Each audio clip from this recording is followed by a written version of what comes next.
carottes sont cuites. Les carottes sont cuites. Sud Radio, Berkoff dans tous ses états. Eh bien, les carottes sont cuites. Écoutez, c'est la course contre la montre, hein, c'est vrai. Là, aujourd'hui, on se réveille. Oui, des millions de masques arrivent de Chine. Des aéroports s'envolent des avions qui transportent des malades. On se mobilise. L'hôpital militaire de 30 lits à Mulhouse est déjà comble, mais il y a des milliers de lits qui attendent dans le secteur privé d'être occupés et des respirateurs et ceci, cela. On va voir ce qui va se passer. En tout cas, il y a quelque chose d'assez hallucinant au royaume du Danemark, non, au royaume de France. Écoutez par exemple ce que disait il y a 2 jours Édouard Philippe, Premier ministre, lors de sa conférence de presse. Écoutez. Édouard Philippe, Premier ministre, donc qui va prendre la parole. On va vous faire écouter dans quelques instants le Premier ministre Édouard Philippe sur Sud Radio. Chacun pourra apprécier les moments où les gouvernements ont pris cette décision, mais je ne laisserai personne dire qu'il y a eu du retard sur la prise de décision s'agissant du confinement. Voilà, et je ne laisserai personne. Ça me rappelle d'ailleurs un texte magnifique de Paul Nizan. Je dis ça, vous avez le temps de lire. Lisez ce livre magnifique qui s'appelle Aden Arabi. Et il commençait par ceci: j'avais 20 ans et je ne laisserai personne dire que c'est le plus bel âge de la vie. Oui, adresse à ceux qui ont 20 ans et qui sont confinés. C'est peut-être pas la meilleure des solutions. Mais Édouard Philippe a continué. Il a tweeté aussi, Édouard Philippe, et il a dit: le moment venu, nous tirerons ensemble les leçons de la crise. Je ne suis pas de ceux qui se défaussent face à leurs responsabilités.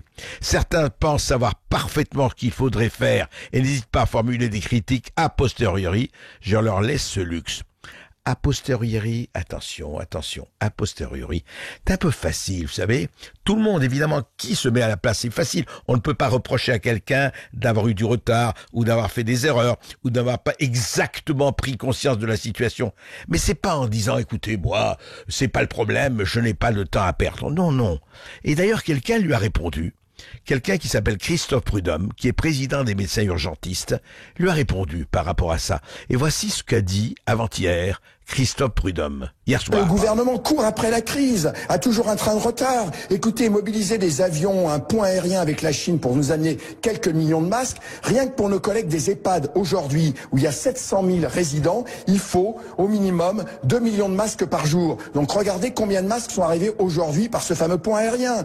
Aujourd'hui, dans mon SAMU, nous courons après les tenues de protection pour transporter les patients. Nous manquons de respirateurs. Voilà, c'est ça la réalité. C'est-à-dire que rien n'a été préparé. Je répète que gouverner, c'est prévoir, et rien n'a été préparé. Il y a une grande colère, vous savez, chez les professionnels de santé aujourd'hui par rapport à cette gestion de la crise. Eh oui, gestion de la crise ou non gestion de la crise. Alors vous allez me dire, tout ça a commencé il y a 3 mois, c'est vrai, c'est très récent. Les premiers chiffres sont arrivés en décembre de la Chine, on le sait, puisque Agnès Buzyn en a parlé elle-même dans sa confession au journal Le Monde. Mais après, il y a janvier, février, mars. Or, il y a eu quand même un certain nombre de choses qu'il faut rappeler. D'abord, effectivement, il y a eu, et je rappelle un moment quand même assez étonnant, le 29 février, vous savez, comme on est en bissextile, donc il y a un 29 février, eh bien, il y a eu un conseil des ministres exceptionnel sur le Covid-19, sur le coronavirus. C'était fait pour ça. C'était un samedi, hein. Donc, ils s'étaient réunis exceptionnellement pour cela. Or, qu'est-ce qui est sorti de là? Pas un mot sur le coronavirus. Il est sorti de là, eh bien, la décision d'utiliser le 49.3 pour la réforme des retraites. Voilà, c'était un conseil des ministres dédié au Covid-19, et puis on a annoncé la réforme des retraites et le 49.3. Intéressant, quand même intéressant. Et puis on va pas tout rappeler. On va pas rappeler quand même fermeture des frontières. Pas question. Arrêter le trafic aérien avec la Chine ou avec l'Italie ou autre, alors qu'il y avait déjà un certain nombre de données, certaines en Chine, évidentes en Italie. pas question. Commande de masques, oui, on en pense maintenant, c'est par millions, très bien, ils arrivent. Mais à l'époque, rappelez-vous combien de fois on a dit, mais les masques, ça sert à rien, de toute façon, pour les personnes saines, il faut simplement pour certaines personnes. Et les cris depuis un mois et demi, de tout le personnel soignant, on veut des masques, et puis le gel, etc. Les commandes de respirateurs. Et là, que franchement, est-ce qu'il ne faut pas poser la question une fois pour toutes? À partir du moment où on sait que les respirateurs peuvent être parfaitement fabriqués par les compagnies automobiles, aujourd'hui où Renault, Peugeot, etc. sont évidemment suspens dans leur production, en tout cas la ralentissent, qu'est-ce qu'on attend pour réquisitionner ou au moins demander au privé de participer à l'effort public? Ils ne demandent que ça. Mais ça demande une volonté gouvernementale. Au lieu de faire des conférences de presse à répétition, dites-nous la mobilisation. On est en guerre? En guerre, ça signifie une mobilisation. Qu'est-ce qu'on fait de ce point de vue-là? Une chose est de dire nous sommes en guerre, une chose est de nous mettre réellement en économie de guerre. Je signale que les USA viennent de réquisitionner General Motors pour fabriquer des respirateurs. Alors, qu'est-ce qu'on attend pour le faire? Oui, on attend, on va voir, etc., etc. C'est pas possible. On ne peut pas rester comme ça. On ne peut pas. Et puis alors, il y a eu quand même une chose assez étonnante. Je rappelle simplement un exemple. Voilà ce qu'a fait le tribunal administratif en Guadeloupe. Eh ben, je vais vous dire pour une fois, le Guadeloupe, donne effectivement l'exemple. Le tribunal administratif de Guadeloupe a contraint l'agence régionale de santé à disposer de stocks suffisants de chloroquine et tests pour la population. On va en reparler avec Philippe Douste-Blazy tout à l'heure. Mais il y a eu quand même cette chose étonnante du Conseil d'État. Le Conseil d'État a débouté 2 syndicats de soignants qu'il avait saisis en référé pour réclamer notamment des masques. Écoutez-moi bien, réclamer des masques, des moyens de dépistage massif du coronavirus et l'autorisation pour les médecins et hôpitaux de prescrire de la chloroquine aux patients à risque. Je dis bien aux patients à risque. Il y a eu 3 recours en référé concernant le matériel des professionnels. Eh bien, le Conseil d'État a donné sa réponse par 3 ordonnances publiées le 28 mars. Alors, les demandes, fabrication et montée du temps de matériel dont masques, débouté. Dépistage massif de la population, débouté. Délivrance de plaquenil et autres hydroxychloroquine, débouté. Tout ça a été débouté par le Conseil d'État en disant, mais écoutez, tout ça va se passer, on a le temps, et on dit voilà. Et concernant la test de dépistage et autres, insuffisance du matériel. Alors, dans certains cas, on accepte, dans d'autres cas, on ne peut pas. Pénurie de gel, pénurie de surblouses, pas de difficulté notable d'approvisionnement, il manque des masques, etc., etc. Alors, on le reconnaît qu'une partie des masques, le Conseil soutient qu'en raison des réquisitions et commandes passées par le gouvernement, cette situation devrait connaître une nette amélioration au fil des jours et semaines à venir. On veut bien, on le demande. Simplement, alors quand même, syndicat des médecins, il réagit. Il réagit comment à votre avis? Eh bien, écoutez, Daniel Lati d'Albertas, qui est chirurgien ORL et président du syndicat SMAER, voici exactement ce qu'il dit. Disons, on n'est pas surpris de la décision du Conseil d'État, malheureusement, et ça pose vraiment la question de l'autonomie et de l'indépendance de cette plus haute administration française, puisque cette haute administration, le Conseil d'État, se retranche derrière la position de l'État. Eh bien oui, voilà, se retranche, Conseil d'État. Conseil d'État. Alors, qu'est-ce qui se passe? Comment le Conseil d'État déboute? Quel est son rôle? Est-ce qu'il a un rôle exécutoire? Et on a demandé évidemment à notre avocat préféré, à l'un de nos avocats préférés, je vais pas faire de jaloux, à Régis de Castelnau. Bonjour Régis de Castelnau. Bonjour André, un des préférés, ça me suffit. Un des préférés.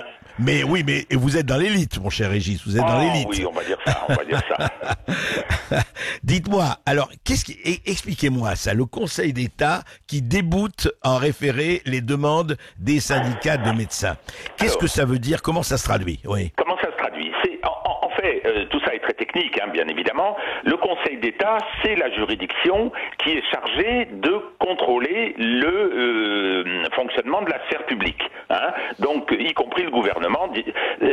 Par conséquent, il a des pouvoirs relativement étendus, mais en même temps, il ne peut pas gouverner à la place du gouvernement. Et là, il a été saisi de plusieurs requêtes, et il y a quand même des choses intéressantes dans ces requêtes, parce que le Conseil d'État considère qu'il peut être saisi en référé liberté, où il doit statuer dans les 48 heures, parce que le droit à la vie est une liberté fondamentale, hein. Référé liberté, le droit à la vie est mis en cause, donc il considère qu'il a le droit, dans ces conditions, le Conseil d'État, de donner des ordres au gouvernement. Et je trouve que c'est intéressant. Mais, en revanche, là, le problème auquel il est confronté, d'abord une forme un petit peu de réserve, hein, qui n'est pas de mise à mon avis, et ensuite, les réponses dans les ordonnances que vous citez, elles sont de dire, je me prononce pas pour savoir si ce qui devait être fait en janvier, février ou mars a été fait. Je dis simplement que maintenant, les demandes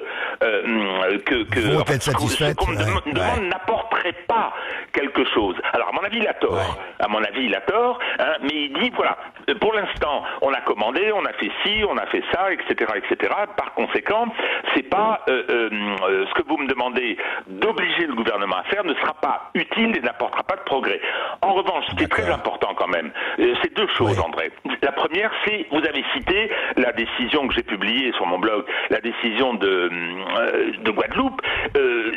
C'est le syndicat des travailleurs de Guadeloupe qui a demandé que l'ARS, Agence régionale de santé, et le CHU de Pointe-à-Pitre soient condamnés à prendre ces mesures-là. C'est-à-dire et il l'a fait en application du principe de précaution. Donc ma première observation, c'est qu'à la base, les tribunaux de première instance, hein, ils ne s'inclinent pas devant la stratégie actuelle du Conseil d'État et ils ont décidé, dès lors qu'il y avait une situation particulière, par exemple en Guadeloupe, hein, à mon avis ce sera pareil à Mayotte, ils ont décidé d'accepter cette demande. Donc vous avez vu... Juste Régis, est-ce que ça peut faire jurisprudence, ça? Oui. Ce qu'a décidé Guadeloupe? Oui, je pense parce qu'il dit, c'est une application très intéressante, un peu audacieuse, du principe de précaution. Et la deuxième chose que je voudrais dire, c'est que le Conseil d'État, il est saisi tous les jours de requêtes. Et je peux vous dire que, par exemple, Nicolas Dupont-Aignan en a déposé une. Hein. Moi, j'ai publié le modèle sur mon blog, et il y a des centaines de personnes qui l'ont reprise à leur compte et ont déposé devant le Conseil d'État. Il y a d'autres choses qui sont en préparation en fonction de l'évolution de la situation. Hein, parce qu'il n'y a pas que parce que c'est urgent, tout ça, c'est urgent. Il y a quand même des... bien sûr, si on est dans l'urgence absolue, quoi.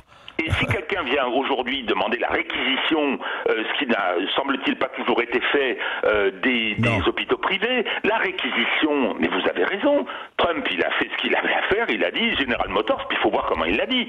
Les gars, ils ont été rafilés doux, hein. Donc, le Conseil d'État, alors, il y a quelques initiatives, moi, personnellement, il y en a une demain qu'un certain nombre de jeunes avocats vont lancer, que je répercuterai bien sûr, hein, mais je pense que c'est tous les jours que nous allons avoir une mise sous pression. Mais je voudrais vous dire une chose, André, excusez-moi, je suis long, c'est que vous avez tout à l'heure souligné les carences, qui sont indiscutables. Ok, les aveux de Buzyn et compagnie, mais ce que je voudrais que comprennent bien nos décideurs, c'est qu'ils seront jugés. Ils seront jugés au pénal. Et je dis pas ça pour des raisons morales, mais techniquement, des milliers de plaintes vont être déposées par les victimes, les familles, etc. Et obligatoirement, les tribunaux pénaux vont le juger. La Cour de justice pour les ministres, les tribunaux ordinaires pour les fonctionnaires, ils seront jugés. Je dis pas qu'ils seront condamnés, mais il va falloir l'expliquer quand même. Hein. En tout cas, écoutez, l'heure des comptes doit arriver, va arriver. Mais je vais vous dire une chose juste, Régis. Moi, je veux bien qu'on parle d'union nationale, etc. Moi, je vais vous dire, l'union nationale, elle est faite par tous les gens qui travaillent sur tous les fronts. Voilà, elle existe. Alors, commencez pas à nous faire ces espèces de ces gens qui nous font parlez pas tout ça, nous sommes dans l'union nationale. Arrêtez de saliver. Faites comme tous ceux qui, encore une fois, les caissières, tout le personnel médical, médical, le personnel d'alimentation, tous les gens, les paysans qui produisent, etc. Ceux-là, ils sont sur le front. Alors arrêtez de nous envoyer. En tout cas, merci Régis, merci Juste de préciser ça. Pour réagir par rapport au patriote que je suis, ce que vous venez de dire. Ce peuple, moi, il me fait plaisir. On lui a dit, et on a dit à ceux qui sont moins payés, on a dit à ceux qui sont moins considérés, faut monter au front. Ils y vont. Et ça, c'est fabuleux. Ils y vont, mais on n'a pas les dirigeants qu'on mérite, hein, excusez-moi. Merci en tout cas, merci. Et nous allons parler tout à l'heure, merci Régis, et nous allons parler très vite maintenant de ce qui se passe sur le front médical. Merci en tout cas Régis de Castelnau. Je rappelle que vous êtes avocat et auteur de ce blog qu'on peut retrouver assez facilement sur internet, qui s'appelle Vue du droit. Ça c'est le blog de Régis de Castelnau qui est avocat et que vous retrouvez facilement sur internet. Vous écoutez André Berkoff sur Sud Radio. Berkoff dans tous ses états. Vous continuez à nous appeler 0826 300 300. On vous donnera la parole à partir de 13h sur Sud Radio. À tout de suite. Eh bien oui, dans tous mes états, mais comment voulez-vous ne pas l'être en ce moment, hein? S'il y a des raisons d'être dans tous ces états, c'est bien maintenant. Et on va reparler, évidemment, parce que du matin au soir, on va reparler de la chloroquine, on va parler de Didier Raoult, et on va parler de cette extraordinaire polémique franco-française sur la polémique. Sur la chloroquine, sur l'hexachloroquine, etc. L'hydroxychloroquine. On va en parler tout de suite. Et voilà. Et l'autre médicament dont j'avais jamais parce qu'il n'y a pas que la chloroquine. L'azithromycine, c'est un antibiotique qui est prescrit en même temps que l'hydroxychloroquine, en tout cas par les équipes du professeur Raoult à l'IHU de Marseille. Exactement. Sud Radio, Jean-Marie Berkoff. Berkoff dans tous ses états, ça balance pas mal sur Sud Radio.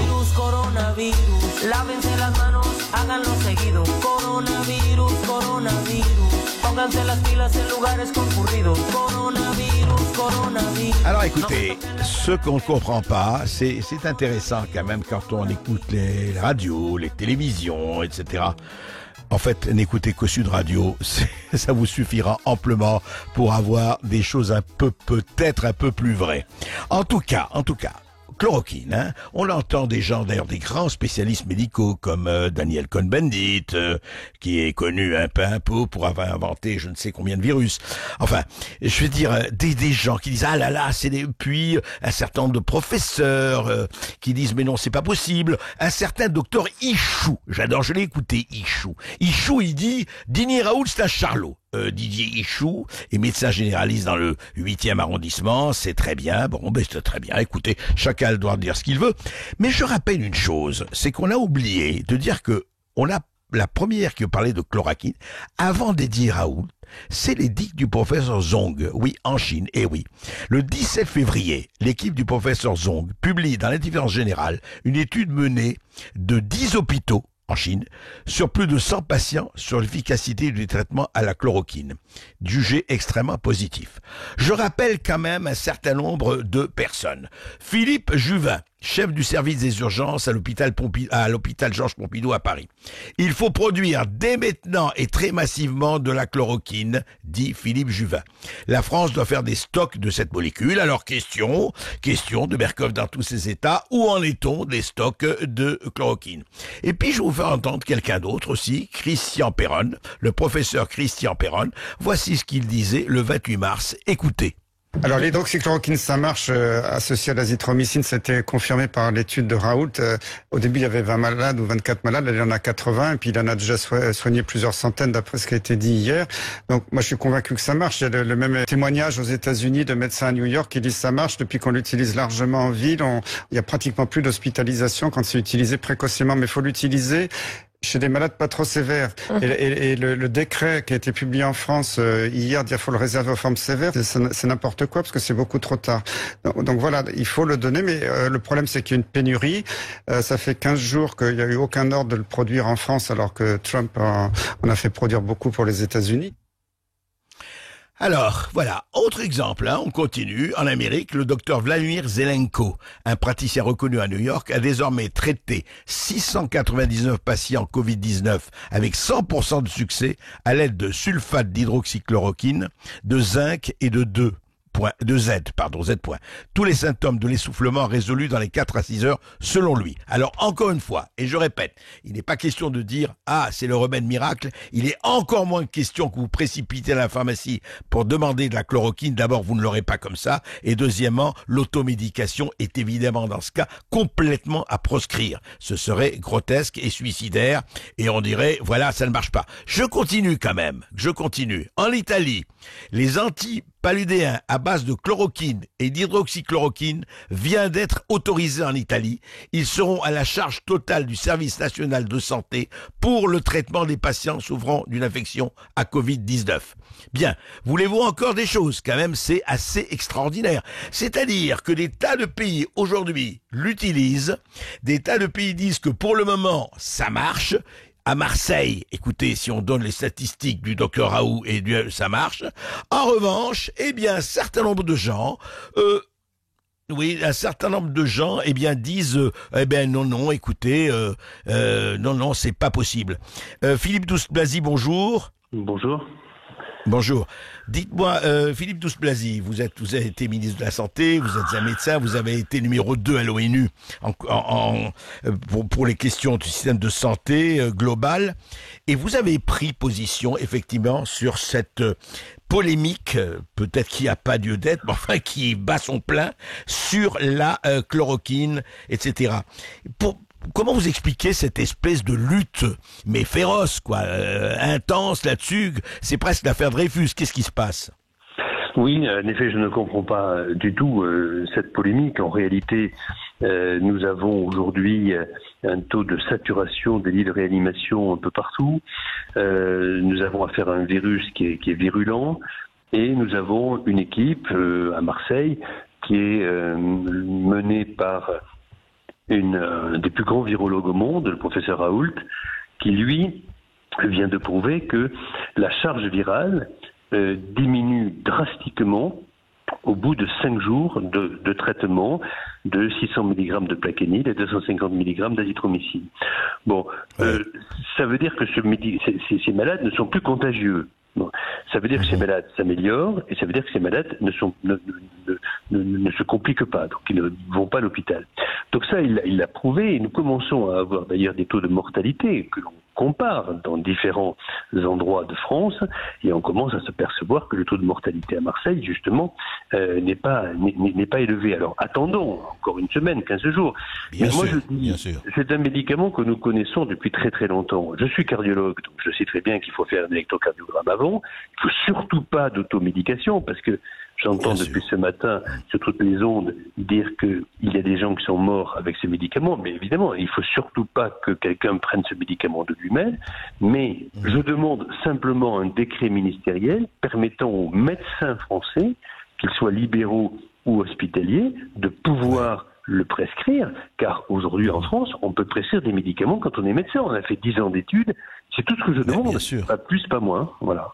Bien sûr. Mais alors, Philippe Douste-Blazy, comment vous expliquez qu'on va pas nommer des noms, mais des médecins d'hôpitaux, des responsables, etc., mais s'en prennent à ce que vous venez de dire, à la chloroquine, aux études de Raoult, mais avec une véhémence en disant c'est un charlot, la chloroquine c'est extrêmement dangereux, alors que c'était de la quinine dans le domaine public depuis 70 ans et en vente libre jusqu'à ce qu'Agnès Buzyn le mette au niveau du toxique. Comment vous expliquez ça ?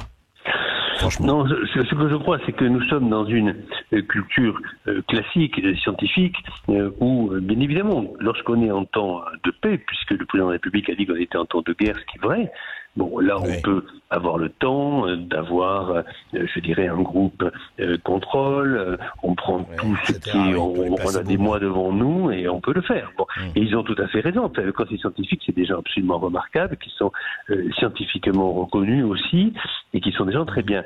Simplement, en temps de guerre, à un moment donné, il faut agir. Donc, quand on a une équipe qui plus est française, qui plus est avec un médicament français, qui plus est qui ne coûte rien et qui peut être donné demain dans le monde entier, avec des résultats qui sont aujourd'hui objectifs, il y a toujours des gens pour dire, évidemment, oui, mais regardez, ça n'a pas été fait de manière extrêmement scientifique, pourquoi lui et pas nous, pourquoi il a la lumière et pas nous, et là, Et là, on tombe sur quelque chose qui n'est pas normal. Moi, je dis simplement qu'il y a des médecins. Les médecins sont des gens capables de dire s'il faut de l'hydroxychloroquine ou pas, et il faut leur laisser le libre arbitre. Ouais. Oui, vous ne croyez pas, juste un mot, Philippe Douste-Blazy, vous ne croyez pas qu'effectivement, c'est parce que ça ne coûte rien que ça gêne un certain nombre de gens, franchement? Moi, je pense qu'il ne faut pas aujourd'hui, si vous voulez, polémiquer. Moi, je suis un médecin. Je pense qu'à la médecine, aujourd'hui, je ne pense qu'à ça. Après cette horrible période dans laquelle nous vivons, nous verrons ce qui a été bien fait, ce qui a été mal fait. Le moment aujourd'hui, c'est l'unité nationale et surtout essayer de soigner ces gens et éviter l'aggravation. Ce qui m'ennuie, c'est que le décret ministériel ne réserve ces malades, ces médicaments, qu'aux gens qui ont des pneumopathies avec insuffisance respiratoire, c'est-à-dire les gens sur lesquels ça ne marche pas. Donc bien sûr, l'essai sur l'hydroxychloroquine officiel dira dans 15 jours, l'hydroxychloroquine ne marche pas, mais ça on le sait déjà aujourd'hui, puisque ces patients n'ont plus pratiquement de virus, mais ils ont des pneumonies bilatérales.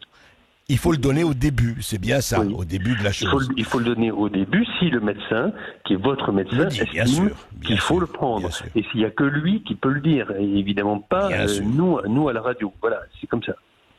Bien sûr. Merci Philippe Douste-Blazy. Et je rappelle que vous êtes ancien ministre de la Santé, Philippe Douste-Blazy, et par ailleurs d'ailleurs ancien maire de Toulouse. Vous nous écoutez sur Sud Radio, vous nous appelez 0826 300 300, vous prenez la parole, on vous la donnera sur Sud Radio à partir de 13h. Sud Radio, Berkoff dans tous ses états. Tu as volé l'orange. Tu as volé l'orange du marchand. Non, tu as volé.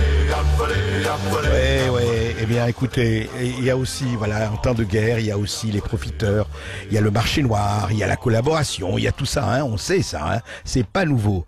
Et notamment, par exemple, quand même quelque chose d'assez lamentable, un ingénieur de 29 ans, salarié de l'hôpital privé Paul Dégine de Champigny-sur-Marne, dans le Val-de-Marne, a été mis en examen et placé sous contrôle judiciaire dimanche pour vol aggravé de respirateurs artificiels pendant l'épidémie. Voilà, il a été interpellé jeudi en complice, il l'avait reconnu, il avait mis carrément les respirateurs qu'il avait volés, il avait mis une annonce sur le Bon Coin, et il disait qu'il s'agissait de matériel usagé reconditionné pour la vente. C'est quand même assez lamentable. Le personnel de l'hôpital était évidemment plus que pas navré, mais enfin accablé. Et c'est quand même hallucinant, qu'il faut le dire, qu'il y ait des gens comme ça, qui volent des respirateurs pour les rependre au Bon Coin ou ailleurs. Mais c'est minable. Mais c'est quoi, ces gens-là? C'est quoi? Qu'est-ce qu'il faut leur dire? Qu'est-ce qu'il faut leur faire? Ils ont pas un neurone, c'est un ingénieur, Et ben voilà, le goût du fric, le goût du lucre, le goût de tout ça. Allez, tirons la chasse. Sud Radio, Berkoff dans tous ses états.